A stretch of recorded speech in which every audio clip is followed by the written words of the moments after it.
이스라엘 여호수아가 이끄는 이스라엘 백성이 그 가나안을 정복하는 과정을 보면 우선 동쪽에서 요단강을 건너 서쪽으로 진입하죠.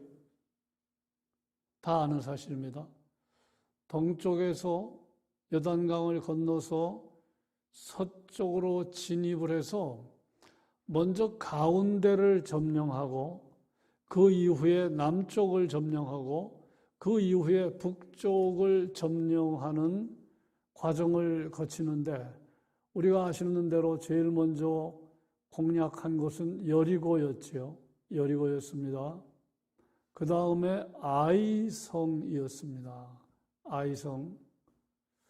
자, 그 소문이 가나안 족속들에게 퍼져나갔을 것은 불을 보듯이 뻔한데 그러자 가나안 족속들의 반응은 우리가 연합해서 이스라엘 족속과 싸우자였어요. 그런데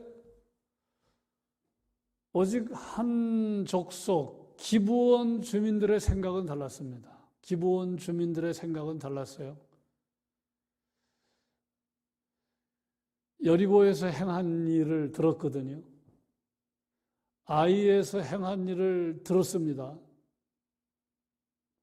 그래서 항복하는 게 좋겠다.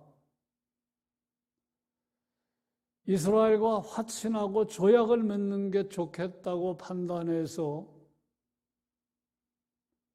그 기브온 족속이 대표자들, 주민들을 선정해서 멀리서 온 사람들인 것처럼 꾸며서 예를 들면 낡은 옷, 낡은 신, 헤어진 전대, 가죽 부대, 마르고 곰팡이 난 음식 그런 것들을 보여주면서 우리가 멀리서 온 사람들인데 이스라엘의 하나님에 대해서 들었다.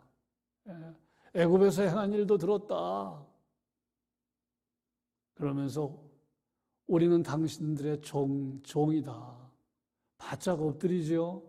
화친을 맺고 싶다. 조약을 하고 싶다. 속인 거죠.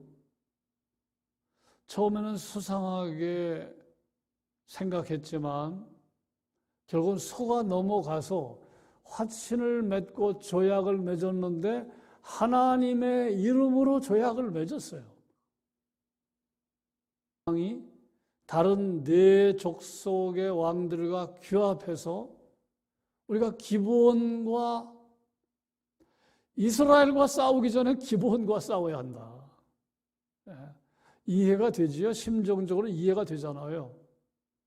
항복했습니다. 화친을 맺고 조약을 맺으면 다른 족속에도 나쁜 영향을 주게 되지 않겠습니까? 자기의 영향을 주잖아요. 그래서 예루살렘 왕 아도니 세덱이 주도해서 남쪽에 헤브론 왕도 참여하고 야르뭇 왕도 라기스 에글론 왕 연합해서 기브온을 치기 위해서 힘을 모읍니다. 출전합니다. 그 소식을 듣고 기브온 족속이 SOS 긴급 도움을 누구에게 청했겠습니까? 여호수아에게 청했지요. 이스라엘 백성에게 청했습니다. 그래서 전쟁이 확전되는 겁니다. 5나라 돼, 5 족속 돼, 지금 2 족속이라고 할 수 있죠. 전쟁이 확전되는 이야기가 오늘 말씀의 전체적인 내용입니다. 오늘 말씀에서 3가지를 생각해 보려고 하는데 첫째는 우리가 하나님 편에 서게 되면 그 순간부터 우리는 세상과 원수가 되는 자리에 서게 된다는 거예요. 기브온 족속이 그 이스라엘 남부에 있는 그 5 족속의 왕들과 친하게 지냈고 동맹관계에 있었는데 거기서 빠져나와서 이스라엘과 화친하는 순간에 이스라엘과는 화평의 관계가 되었지만 다른 가나안 족속의 왕들과는 원수가 되었지요. 거기서 우리가 생각하게 되는 것인데 이것은 우리가 다 경험적으로 다 아는 것이지요. 느끼는 것이죠. 지난주 우리 교회에 온 그 임종혁 선교사님, 제가 옛날 친구들 만나냐고 그랬더니 만나지 않게 되더라는 거예요. 고등학교 친구, 미국에서 좀 있었는데 미국에서 고등학교 친구들을 만나냐고 그랬더니 뭐 한두 번 나가고 안 나간대요. 대학 친구들을 만나냐고 그랬더니 안 나간대요. 그 이유가 뭐냐고 물어봤더니 나가기만 나가면 부어라 마셔라 하는 분위기인데 자기가 도저히 적응하기 어려웠다. 그럼에도 불구하고 우리는 믿지 않는 친구들, 믿지 않는 사람들에게 관심을 갖고 그들과 교제할 필요는 있겠습니다마는 그러나 분명한 것은 관심이 다르기 때문에 가치관이 다르기 때문에 함께 하기는 어렵다는 거예요. 예수 믿고 난 이후에도 옛날 친구들과 잘 통한다. 좀 수상한 겁니다. 우리 교인 중 어떤 분이 이 자리에 계신 분인데 그런 말을 하더라고요. 옛날 친구들, 그 대화를 들어봐도 그렇고, 이젠 싫다는 거예요. 그 분위기에 끼는 게 어색하다는 거예요. 당연한 것입니다. 소속이 다르고 관심이 다르고 가치관이 다르고 지향점이 다르기 때문에 그런 거죠. 정도의 차이는 있지만 오늘 많은 사람들이 그런 경험을 하면서 세상을 살아갑니다. 그럼에도 불구하고 우리는 믿지 않는 사람들을 선교의 대상으로, 섬겨야 할 대상으로, 기도해야 할 대상으로 여겨야 할 것은 분명하다는 말씀을 드립니다. 자, 이제 기브온 족속이 지금 그런 꼴이 됐어요. 옛날에는 잘 지냈는데 이제는 그들로부터 왕따를 당합니다. 그들이 기브온 족속을 적대시합니다. 그런 상황에서 기브온 족속은 여호수아와 이스라엘 백성들에게 긴급 도움을 요청했는데, 자, 두 번째 생각할 것은 이 점입니다. 기브온 족속이 여호수아에게 사람을 보내서 도움을 요청했을 때 여호수아는 조금도 주저하지 않고 즉각적으로 최선을 다해 도움을 주었습니다. 7절 말씀 보시면 여호수아가 모든 군사와 용사와 더불어 길갈에서 올라갔다. 길갈에서. 그 거리가 보통 거리 아닙니다.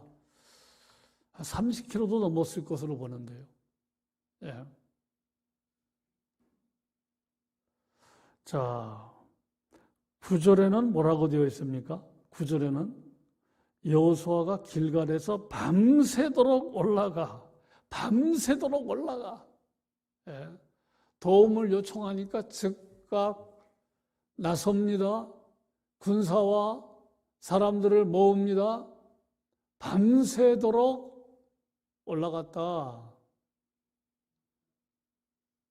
최선을 다했다는 거지요.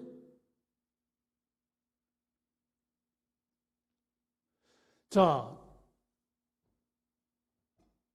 하나님께서 기브온 족속이 여호수아와 이스라엘 백성들에게 도움을 요청했을 때 여호수아가 기도하고 행동한 게 아니에요.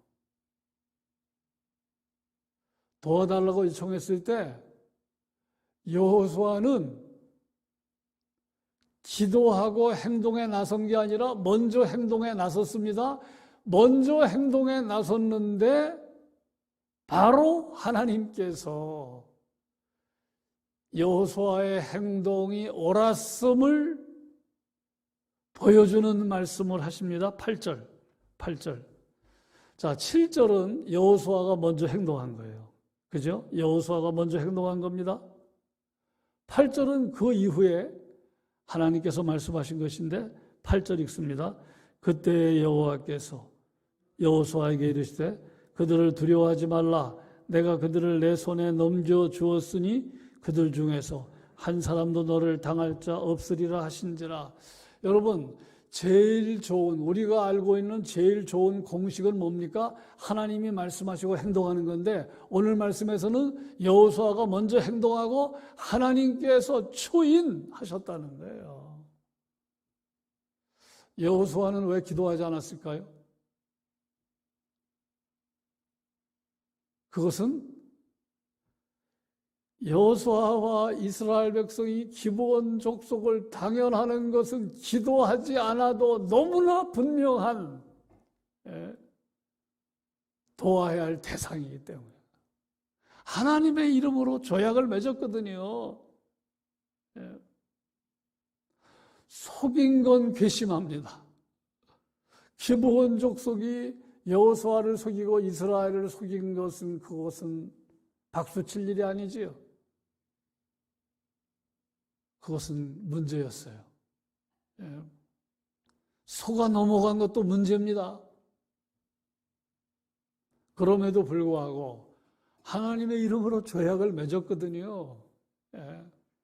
그렇다면 하나님의 이름으로 조약을 맺은 것이 더 유효한 겁니다. 자, 제가 한번 가정을 해봤는데 이런 경우 있지 않겠습니까? 어느 남자와 여자가 결혼했는데 여자가 학력을 속이고 결혼했어요, 남자가. 그런 일들이 있겠습니까? 없겠습니까? 있겠죠.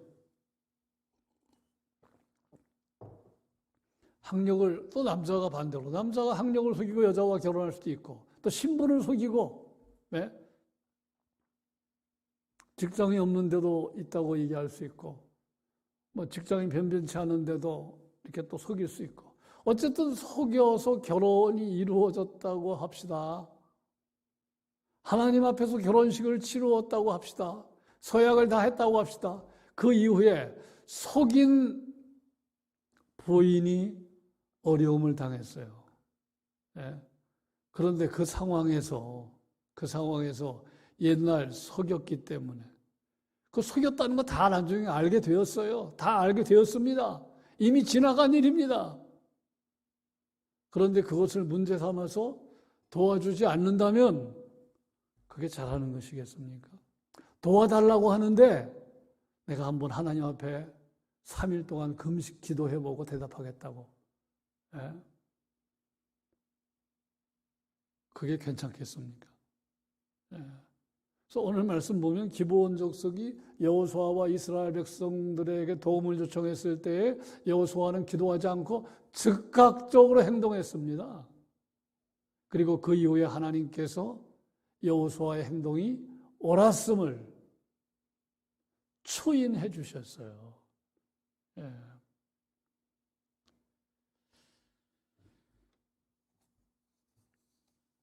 여기서 중요한 건 이것입니다.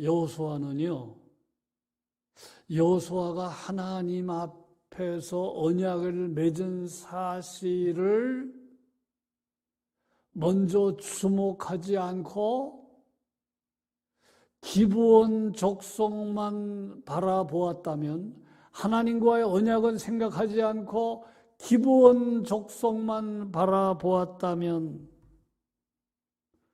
여러분 어떤 일이 벌어졌겠습니까? 그러면 기꺼이 도울 수 있었겠습니까? 굉장히 중요한 질문이에요. 하나님의 언약을 생각했기 때문에 기브온 족속을 즐거운 마음으로 도울 수 있었던 거예요. 예? 하나님과의 언약을 생각하지 않고 기브온 족속만 생각하면 우리를 속인 인간들이지, 참으로 괘씸하지, 이런 생각에 지배를 당하지 않았겠습니까?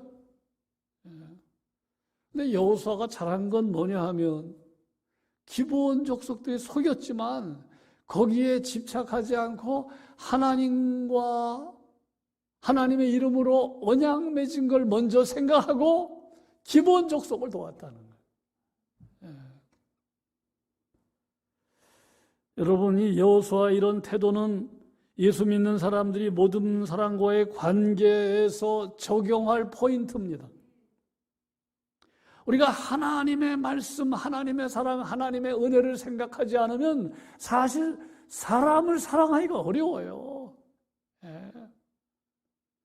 여러분, 하나님의 사랑을 먼저 생각하고 하나님의 언약을 생각하고 하나님의 은혜를 생각하니까 우리는 사람을 사랑하게 되는 것이고 때로는 용서도 하게 되는 것이고 때로는 내 안에서 나타날 수 없는 놀라운 일들이 나타나는 거예요. 그래서 하나님의 은혜가 무엇인지를 먼저 생각하는 게 중요해요. 하나님의 말씀이 무엇인지를 생각하는 게 중요해요. 그때 우리는 재충전이 되는 거예요. 재충전이 별 수 없습니다. 하나님의 은혜와 사랑으로 재충전되지 않으면 인간의 사랑 대단한 게 아닙니다. 변질됩니다. 변덕을 부립니다. 문제가 생깁니다. 자, 두 번째 그 점을 말씀을 드렸고요. 자, 이제 여호수아가 군사행동에 나서는데 하나님께서 말씀을 하셨습니다. 8절을 다시 보시면 그때 여호와께서 여호수아에게 이르시되 그들 두려워하지 말라. 내가 그들을 내 손에 넘겨주었다. 그들 중에 한 사람도 너를 당할 자 없으리라. 하나님이 개입하시는 전쟁입니다. 이런 전쟁을 일컬어 뭐라고 그럽니까? 성전입니다. 성전. 그러니까 승패는 결정된 전쟁이에요. 그럼에도 불구하고 이스라엘은 최선을 다해야 돼요. 그게 하나님의 뜻이기 때문에 하나님이 이스라엘 군대의 대장이 되시는 겁니다.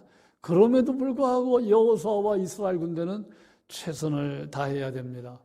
그래서 밤새도록 올라가고 최선을 다하는 모습이 오늘 말씀 가운데 나오는데 여호수아를 기록한 기자는 그 전쟁의 승리 영광은 하나님께 돌리고 있습니다. 10절 보십시오. 여호와께서 그들을 이스라엘 앞에서 패하게 하심으로. 하나님은 눈에 보이지도 않아요. 그런데 영광을 하나님께 돌리잖아요. 영광을 하나님께 돌립니다. 여호와께서 승리하게 하신 것이다. 더 놀라운 일은 추격하는 내용, 살육하는 내용이 나오는데 하나님이 아모리의 5왕 어떻게 심판하시는지 큰 우박덩이를 내리셔서 심판했다. 큰 우박덩이를 하늘에서 여러분 이 야구공만한 우박덩이가 하늘에서 내려오면 맞으면 죽겠죠. 이 사이즈가 얼마나 됐는지 모르지만 큰 우박덩이가 하늘에서 내려왔다. 저는 그냥 이 말씀 하나님의 놀라운 개입으로 이런 전쟁 이스라엘의 승리가 돌아갔다 이렇게 이해하는데 어떤 분은 또 이걸 또 깊이 또 생각해가지고 어떻게 그 많은 사람들이 싸우는데 어떻게 그냥 그 가나안 족속 사람들에게만 우박덩이가 떨어졌느냐. 예. 그렇게 상상하는 사람이 있더라고요. 예. 그러면 이제 더 기가 막힌 거죠. 자, 그런데 이제 그 다음에 엄청난 일이 벌어집니다. 근데 보니까 해가 빨리 질 것 같은 거예요. 예. 해가 지면 지금 현대전처럼 뭐 조명을 밝혀서 전쟁하는 것도 아니고 해가 넘어가면 지금 이 가나안 족속 참 이상한 일이 벌어졌는데 이 기브온 족속이 속이는 일, 그래서 화친하고 조약을 맺은 일로 인해서 이제는 여호수아가 이끄는 이스라엘 백성이 그 아모리 다섯 왕 하나하나를 공략할 필요가 없게 되었어요. 그냥 한꺼번에 이제는 공략할 수 있는 기회를 하나님께서 마련해 주신 셈이 되고 말았어요. 그래서 여호수아는 거룩한 욕심이 발동됐습니다. 이 해가 빨리 넘어가면 안 됩니다. 해가 늦게 넘어가야 합니다. 그래야 지금 이 승세를 몰아서 아모리 다섯 왕들을 다 제압할 수 있습니다. 근데 야속하게 막 해가 시간이 지나가잖아요. 그래서 드린 기도인데 우리 세 번째 우리 묵상 포인트입니다. 가나안 남부의 왕들을 멸하는 도중에 해가 져버릴 위험에 직면한 여호수아는 누구도 생각지 못했고 또 누구도 할 수 없었던 기도를 드렸다는 거예요. 자, 12절 중간이야. 태양아, 너는 기브온 위에 머무르라. 달아, 너도 아얄란 골짜기에 그리할지어다. 이런 기도를 올리자 실제로 해와 달이 멈추었다고 본문은 전합니다.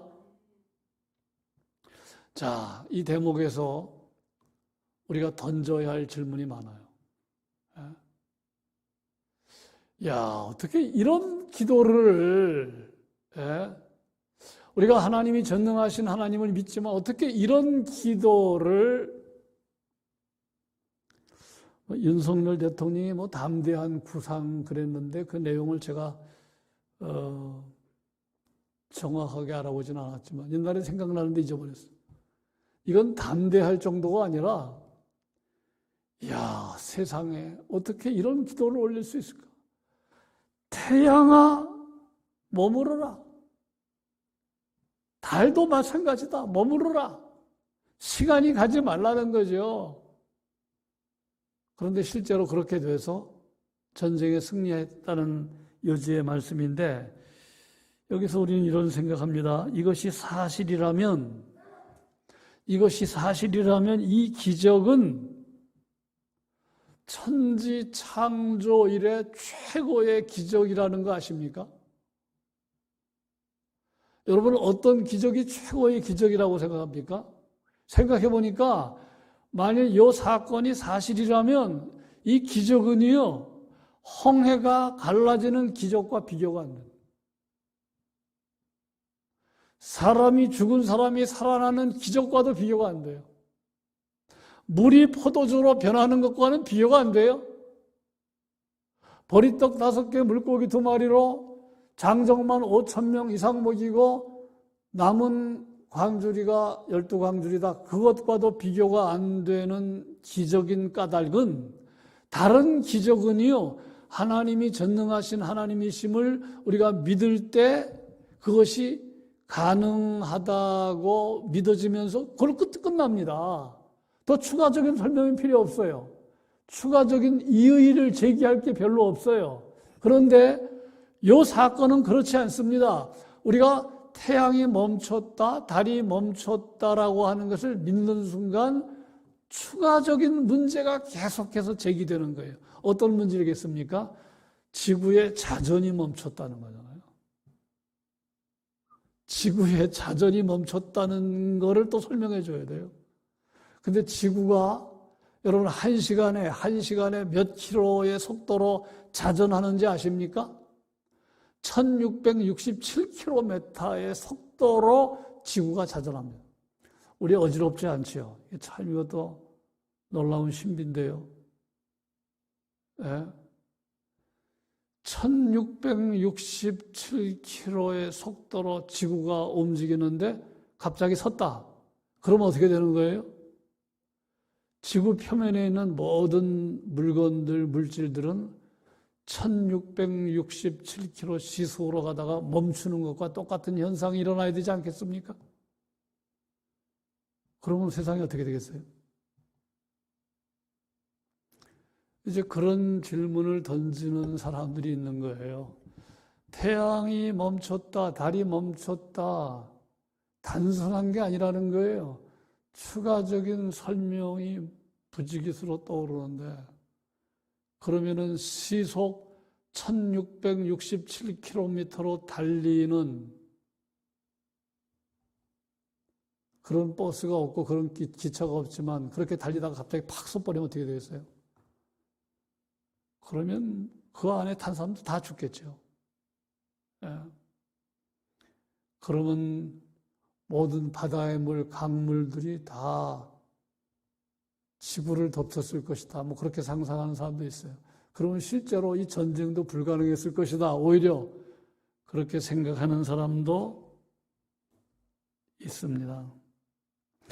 의아한 점은 여러분, 홍해의 기적은 성경에 계속 나오잖아요. 그렇죠? 근데 홍해보다 더 큰 이 기적 이야기가 성경에 딱 한 번 여기에 나오는 걸로 끝난다는 거예요. 이것도 의아한 점입니다. 이게 어마어마한 기적이면 계속해서 언급할 만한데 그렇지 못하다는 거예요. 자, 본문에 대한 여러 가지 해석이 있는데 크게 두 가지 해석이 조명을 받습니다. 첫째는 문자 그대로 해석하는 겁니다. 문자 그대로. 예? 실제로 여호수아가 그렇게 기도했고 해가 멈췄다, 달이 멈췄다. 그래서 여기 보면 뭐라고 되어 있어요? 종일토록 13절 태양이 중천에 머물러서 거의 종일토록 속히 내려가지 아니했다. 그래서 결국은 아모리 다소 왕들을 물리칠 수 있었다는 해석입니다. 첫 번째 해석은 제가 이렇게 보니까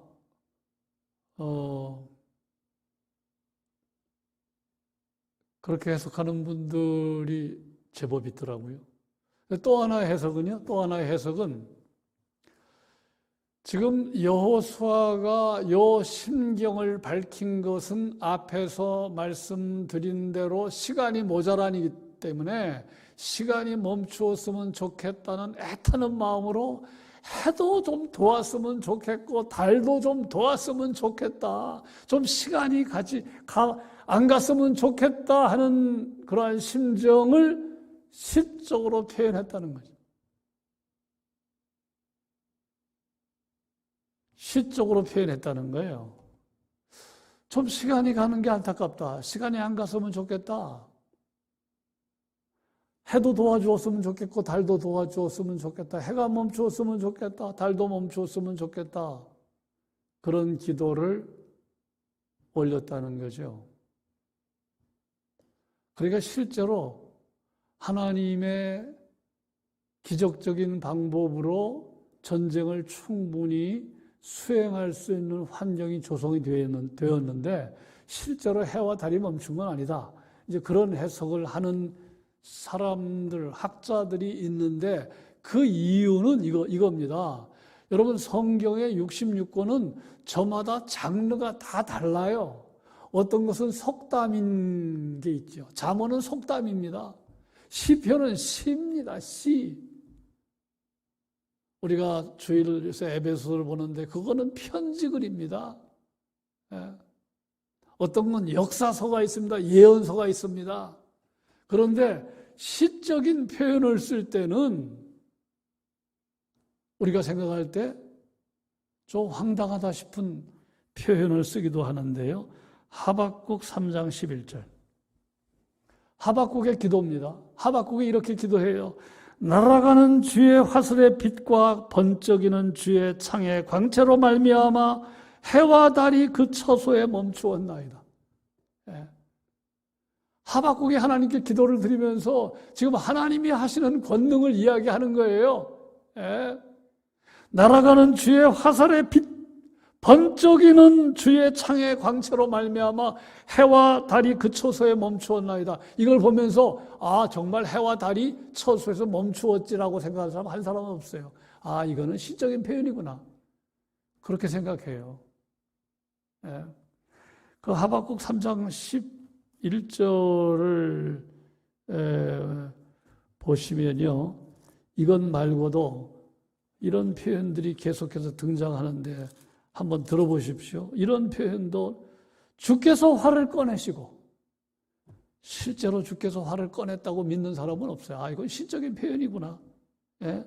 여호와여 주께서 말을 타시며 하나님께서 말을 탔다고 생각하는 사람 하나도 없어요.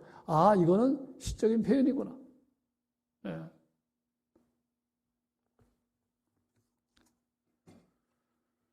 사사기 5장 20절 별들이 하늘에서부터 싸우되 그들이 다니는 길에서 시스라와 싸웠다.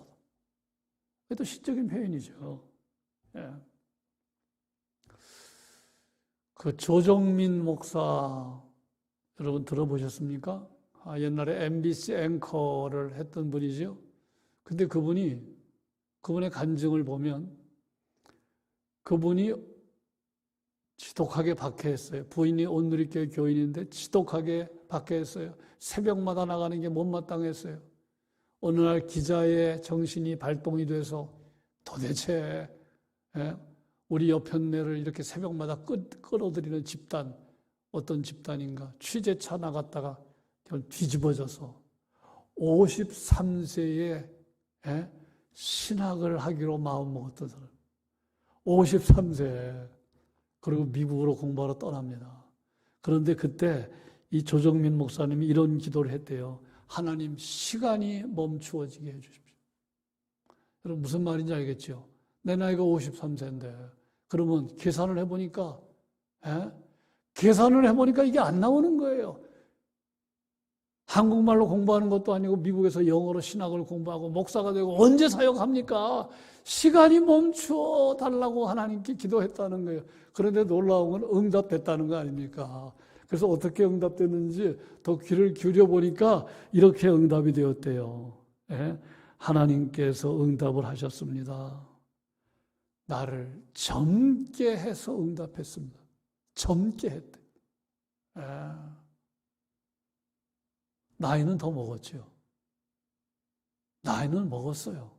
근데 세월이 지나갔는데 이상하게 더 건강해지고 옛날에 막 술 아주 그냥 주사도 심했고 술을 얼마나 많이 먹었는지 술 대장이었는데 너무너무 건강해졌다는 거예요. 옛날보다 훨씬 더 건강해져서 그런 방법으로 하나님이 시간을 멈추게 했고 충분히 공부하게 했다. 건강에 크게 무리가 없었다는 것을 이렇게 표현한 것이에요. 자, 여러분 이제 우리가 어떤 해석을 취하는지 어떤 분은 문자 그대로 해석하는 경우도 있고 이것은 절박한 상황에서 해가 도와야 한다. 달도 도와야 한다. 그런 마음을 시적으로 표현한 것이다. 그런 해석도 있다는 것입니다. 근데 중요한 건 이거죠. 어떻게 해석하건 오늘 말씀에서 우리가 배우는 건 확실한 게 있습니다. 뭡니까? 여호수아에게 있어서 하나님은 관념 속의 신이 아니었다는 거예요. 그게 중요합니다. 머릿속에서만 믿는 하나님이 아니었다는 거예요. 살아계신 하나님으로 믿었다는 거예요. 그게 중요한 거예요. 그게 우리의 도전이 되는 겁니다. 두 번째는 여호수아는 고정관념에서 벗어난 사람. 해도 더울 수 있다. 달도 더울 수 있다. 하나님은 해를 통해서, 달을 통해서도 도울 수 있다. 이건 보통 사람들이 고정관념에서 벗어나는 거예요. 오늘 많은 사람들이 고정관념에 갇혀 살죠. 항상 다니는 길로 다니고 항상 같은 기도합니다. 그 기도의 지경을 못 넘어가요. 항상 같은 생각만 합니다. 그런 사람에게 필요한 게 패러다임 쉬프트, 패러다임 전환, 좀 다른 관점에서 보는 눈. 그래서 수지 맞은 사람이 뉴턴 아니겠습니까? 사과나무에서 사과가 떨어지면 위에서 아래로 떨어진다는 걸 모르는 사람이 누가 있겠어요? 그거 다 봤어요. 사과나무에서 사과가 떨어지면 위로 올라가는 게 아니라 다 밑으로 떨어지는 겁니다. 많은 사람들이 다 봤어요. 그런데 유독 한 사람, 뉴턴만 왜 위에서 아래로 떨어지는 거지? 그게 패러다임 시프트입니다. 그게 전혀 다른 관점에서 접근하는 거예요. 다른 사람들은 다 당연하다고 생각해요. 당연한 거다. 근데 뉴턴은 당연하지 않다. 왜 이게 당연한 거냐? 그래서 연구하고 연구해서 안 게 뭡니까? 만유, 인력입니다. 만유, 인력, 세상에 존재하는 모든 것들 사이에는 잡아당기는 힘이 있다는 거예요. 지금 이것과 이건 잡아당기는 힘이 있어요. 안 붙잖아요. 밑에서 끌어당기는 지구 중심에서 잡아당기는 힘이 더 강하기 때문이에요. 지금 두 사람이 안 붙잖아요. 떨어져 있는데도. 더 강한 힘이 있기 때문이에요. 자, 성경을 보면 베드로가 안진뱅이를 보면서 수많은 사람들이 그 미문 거기에 있는 안진뱅이 봤어요. 근데 베드로만 기가 막힌 생각했잖아요. 어떻게 안진뱅이를 향해서 은과 금은 없지만 나사렛 예수 그리스도 이름으로 일어나라는 선포를 할 수가 있었겠습니까? 고정관념에 갇히지 않은 거죠. 자, 말씀을 맺습니다. 여호수아가 모세의 후계자이긴 하지만 점점점 큰 인물로 변해갑니다. 하나님, 나도 점점점 큰 인물로 신앙의 거인으로 변화되게 해주십시오. 옛날에는요, 그렇게 주목받지 못한 사람이었는데 점점 발전하는 거예요. 점점 어마어마한 사람으로 신앙의 거목으로 자라가는 여호수아를 보게 됩니다. 한 줄 기도문. 하나님 아버지, 고정관념에 갇혀 살지 않게 해주십시오. 하나님 아버지, 고정관념에 갇혀 살지 않게 해주십시오. 하나님의 관점에서 세상을 보고 나를 보고 다른 사람을 보게 해주십시오. 그런 기도를 드릴 수 있기를 바랍니다.